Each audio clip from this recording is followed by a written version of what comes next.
I had the chance to learn from guys who made 5 million in revenue per year with their marketing agency, and later around 15 million through having stakes in other companies. Right now, they are making around 1 million in annual recurring revenue through their new built software company, and I missed the chance to learn from them because of my bad self-worth. And in this video, I want to make sure that something like that doesn't happen to you. Let's dive right in. So, when I was around 15 in school, I had quite bad mental health without me knowing it. I had a broken self worth due to being an immigrant kid of Soviet parents with a narcissistic father. And despite that, I always felt ambitious. I always was looking up to heroes in movies, or for example, Naruto in anime, and other successful people in life. Yeah. However, I myself didn't feel worthy and good enough um, to become such a hero myself. So I had the desire, but deep down I felt bad and thus very unsure that I could actually achieve similar successes. And this mindset contributed to me losing an opportunity as I have just described. And yeah, this is why I'm making this video. So for you to understand how it even got to that. So in school, when I was around 16 and 17, I think we had to do two-week internships at some company. Yeah. So we basically did it twice. Yeah, during different years. And the right mindset towards this kind of opportunity should have been kind of to think, oh, awesome! I actually get the chance to explore different work settings, different jobs, different career fields, and see how they actually fit to me and whether they fit me. Yeah? And how did I approach it?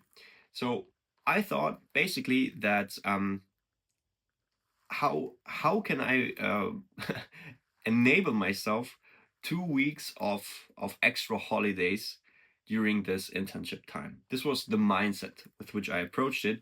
And so the first internship I've actually spent at a small company which was owned by my best friend's father. So he had a company, and we both spent the internship together there. And, and yeah, how you can imagine, we basically didn't do anything. We're just having fun. Of course, here and there we were working, helping his father, but yeah, it was more about fun and leaving early than actually doing something productive. And the second internship, I actually had an amazing idea. So I got to learn that in my school, yeah, really in the high school, there were two guys who were already doing business and who had quite a successful marketing agency. So somehow someone told me about that, and I found that super interesting because I was already interested in business at that time, and I got to know them, and we got kind of friends basically, and I thought, what about doing the second internship at their company? But the motivation behind it wasn't to learn super much or to learn a lot. It was rather to, because we were kind of friends, they wouldn't push me that hard to work hard. This was kind of the motivation. And this was a chance to basically get 2 weeks of free mentorship, yeah, by already successful entrepreneurs at their age. And just to look for how they work, absorb their mindset, and so on and so forth. This was actually a chance, and I agreed. They agreed to actually provide me the opportunity to do that internship, with a small problem that I didn't approach it with that learning and growth mindset.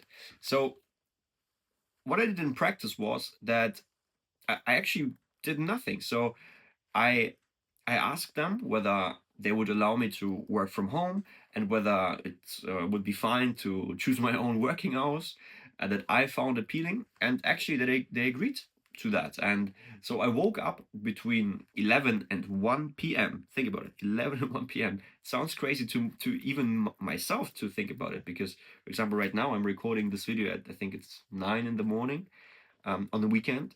And and back in school, when I had holidays, I actually was waking up that late because I would loved to sleep in, and I loved to go to sleep late. So I woke up between 11 and 1 p.m., did some work for 2 to 3 hours, and then basically did nothing the rest of the day. And later, after school, these guys have scaled their agency called AFM Media to 42 full-time employees. That's huge. You can check them out online and see for yourself. Yeah, 42 full-time employees at AFM Media, and they made with this agency around 5 million in revenue per year.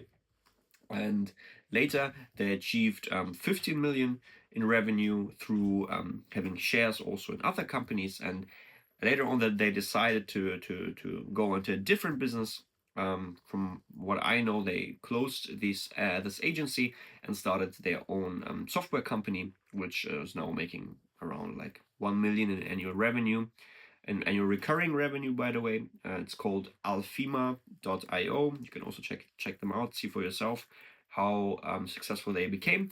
And I hope that you see how I actually wasted an incredible opportunity from learning from guys who were super inspiring, already being in school and now being in their 20s, have already achieved things that basically, yeah, even older entrepreneurs don't achieve. And I missed and wasted that opportunity. And I want to speak with you about how I would basically go about it now, and also understand with you together the root causes, because they're much deeper than I just haven't thought in the right way. So you can make sure that yeah, this doesn't happen to you.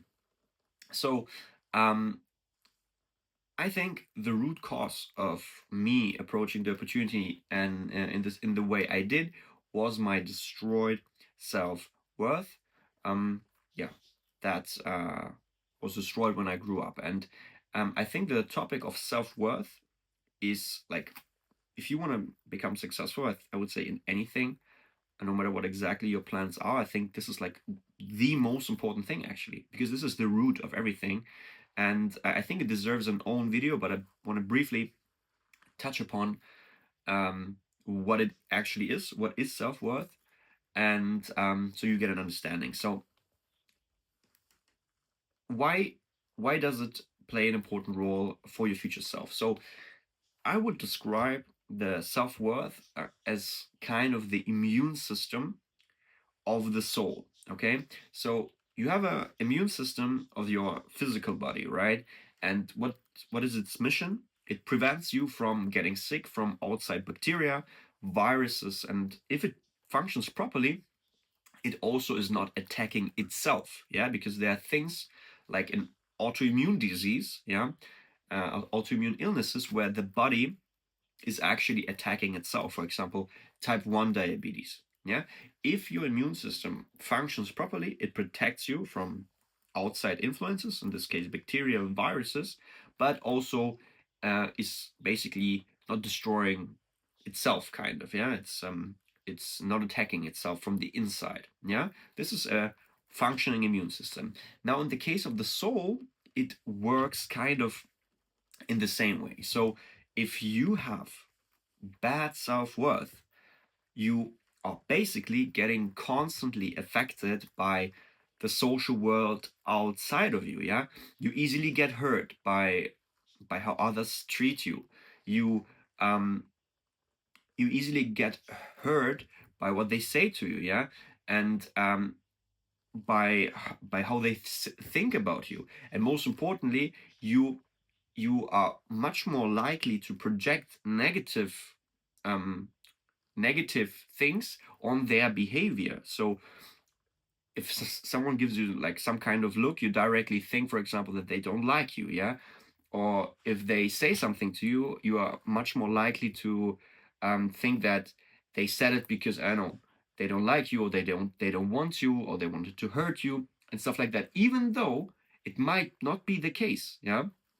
And all of that very frequently provokes negative emotions and stress, as well as anxiety within you. And in addition to that, just as in the case of an autoimmune disease, you are attacking yourself from the inside as well. So, through pressuring yourself, through hating yourself, through talking negatively to yourself, and thinking negatively about, for example, future outcomes, worrying, and as I already said, interpret things negatively because you think that you are bad, yeah. And this again provokes negative emotions and behavior towards yourself. And this is, I would say, one of the main reasons why people act badly towards themselves, yeah. For example, through getting hooked on instant gratification, drugs, yeah, and don't pursue long-term goals, yeah, and rather pursue self destructive behavior because deep down they feel worthless. Because rationally, it doesn't make sense to not act good towards yourself, right? Rationally, it makes sense to do the best you can every fucking day to ensure that you have a good life. But for some reason, it doesn't happen. And in speaking differently, it even happens in the opposite way. So people and are destroying themselves through their behavior. And I believe that self-worth is like the cause for that in many occasions, yeah. And how does it now tie to me not pursuing the chance of learning from these very successful entrepreneurs?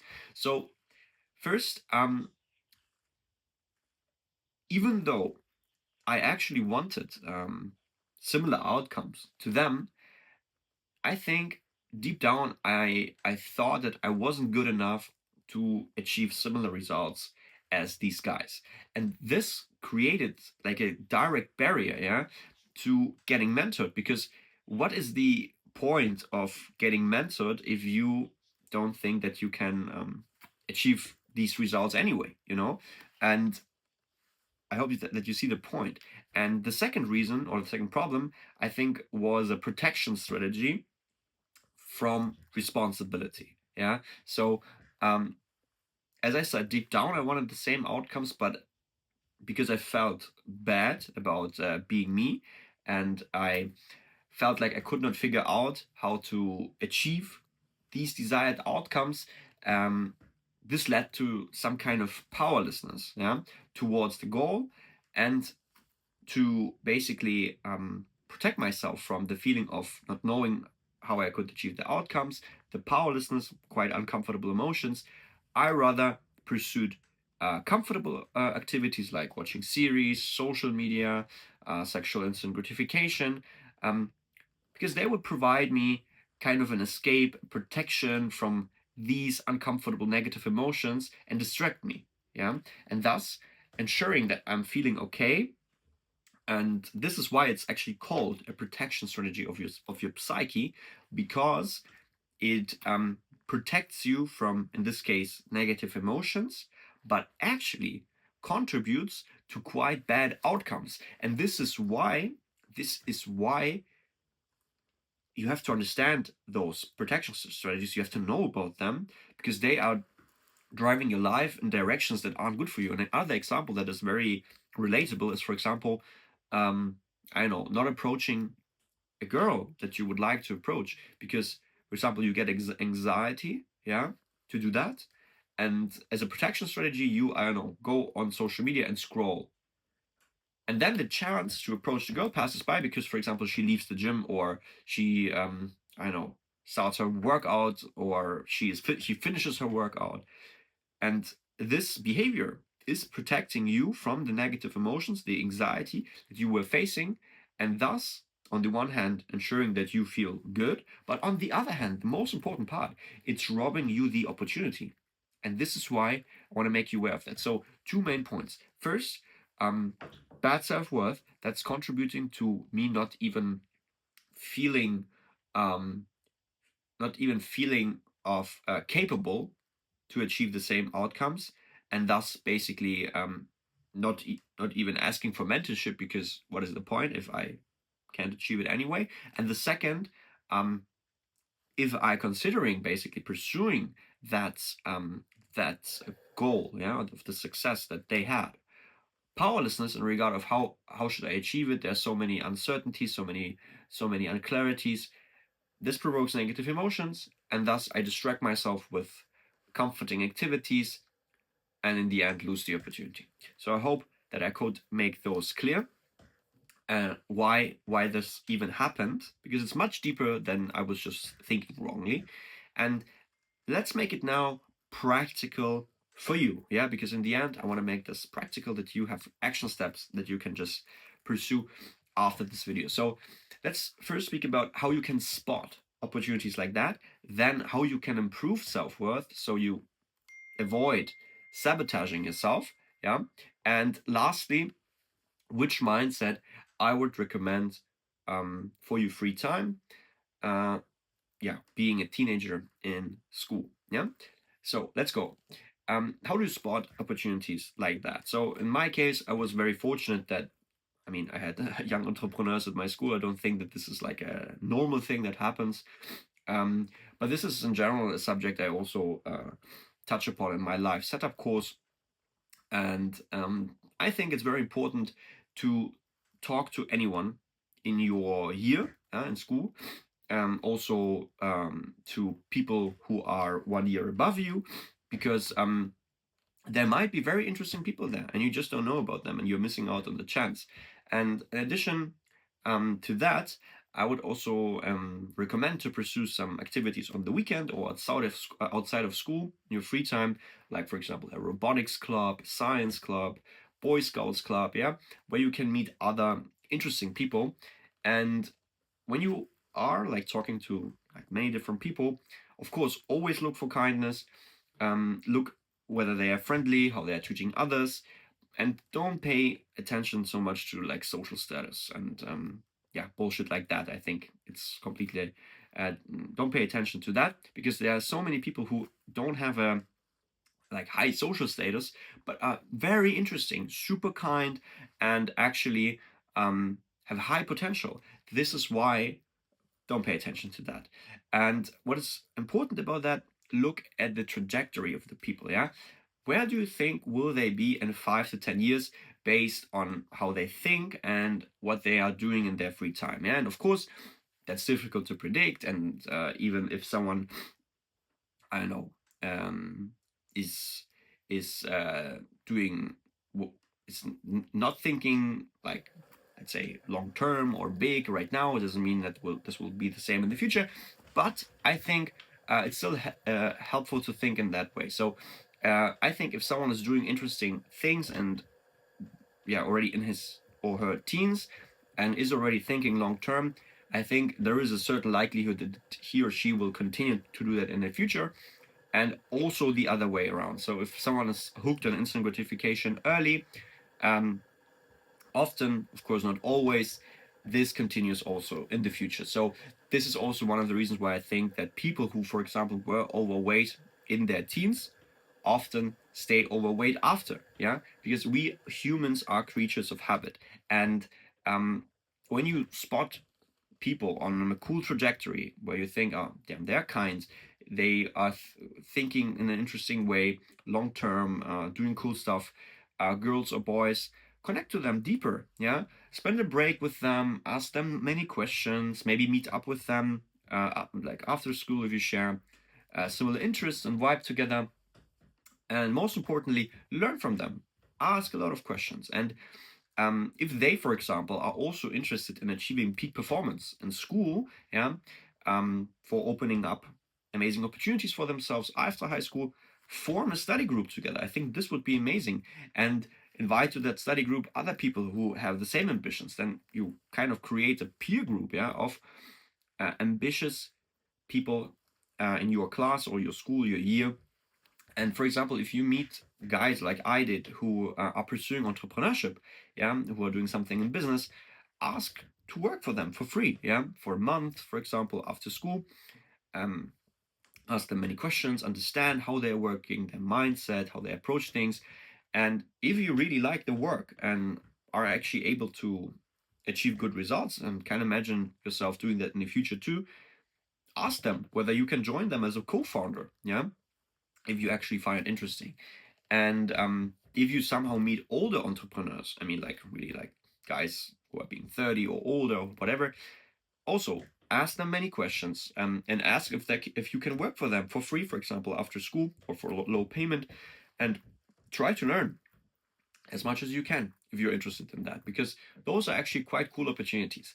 Now, let's speak about how you can improve your self-worth so you don't well, you avoid sabotaging yourself when opportunities like that arise. So um, I think self-worth is a very deep and very interesting topic, and I myself am still on the path of understanding it and working on it. Yeah, it's not something that changes in a day. I'll be honest with you. And in my live setup course, I have an extensive module around, I think, an hour long, where I'm sharing what I found helpful to improve my self worth. Yeah.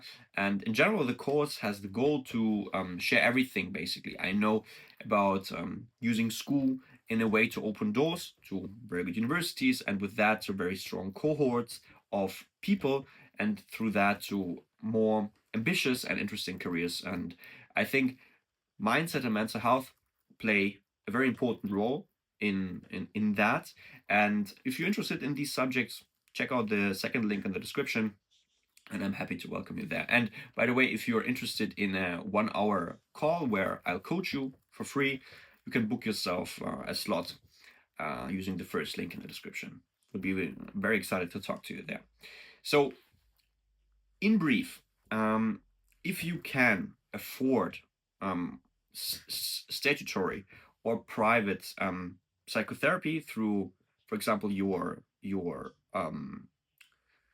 health insurance, I would definitely go for it. Yeah, because I think that a good psychotherapist is a huge help. Yeah, because from what I understand, the psychotherapy, a lot of the, a lot of what is happening like unconsciously, and there's happening an unconscious change within yourself without you realizing. And I now, after like 1.5 years of psychotherapy, realize a strong internal change, which I'm not sure that I would be able to achieve in the same way without my therapist, which is the reason why I'm super grateful for it. And this is why, if you have the chance and you have like a health insurance that pays for it, or um, yeah, you can pay for it yourself, I would definitely go about it. Yeah, because it can lead to a huge internal change and make things way easier for you in the regard of improving your self worth.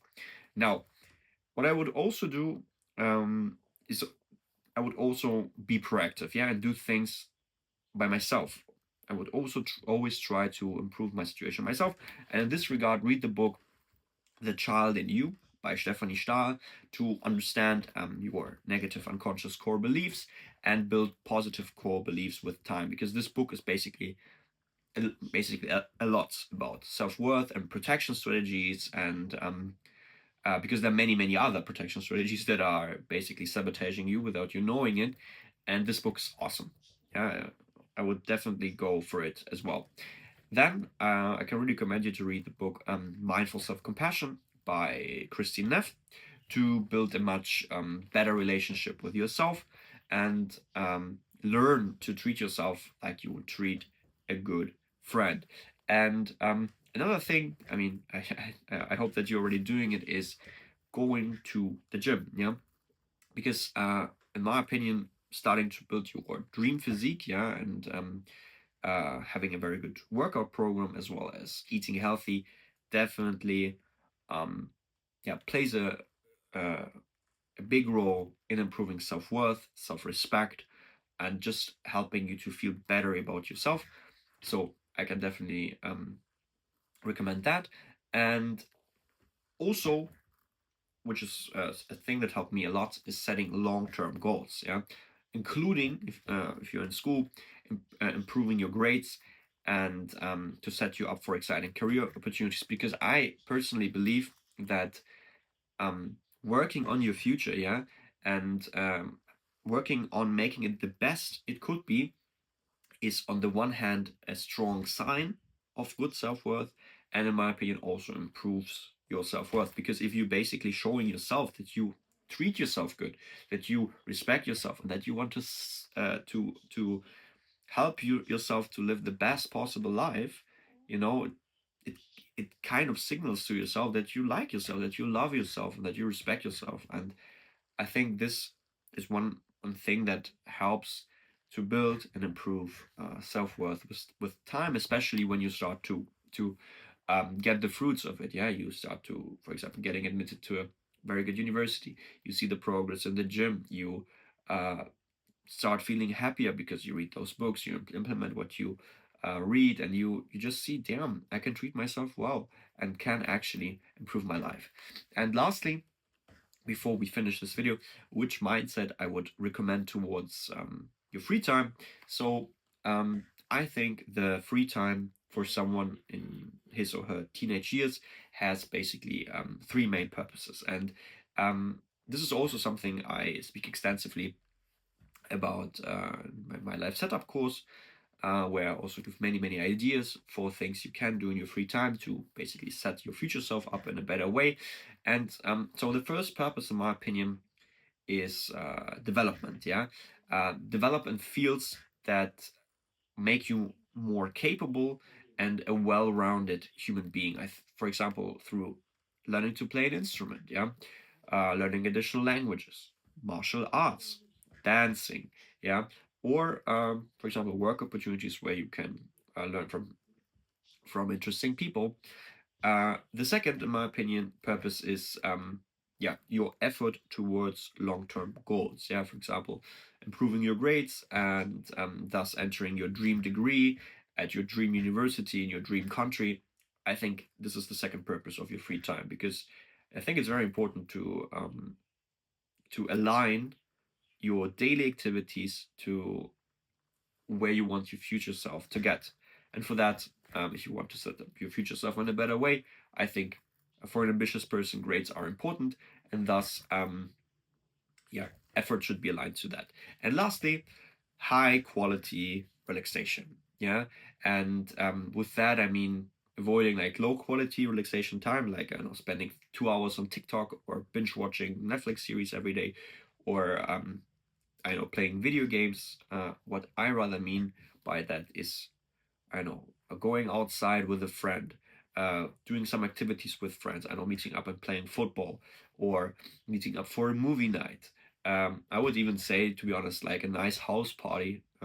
If you don't, if you avoid drinking alcohol, is a high quality relaxation time. I'll be honest with that, in my opinion. Or I don't know, maybe a weekend trip. Yeah, I mean, you're in your teens, likely you won't do weekend trips, but those things I consider as high quality relaxation time. And so it's totally fine to have, of course, things like that in your weekly or monthly schedule. And this would be at least my recommendation.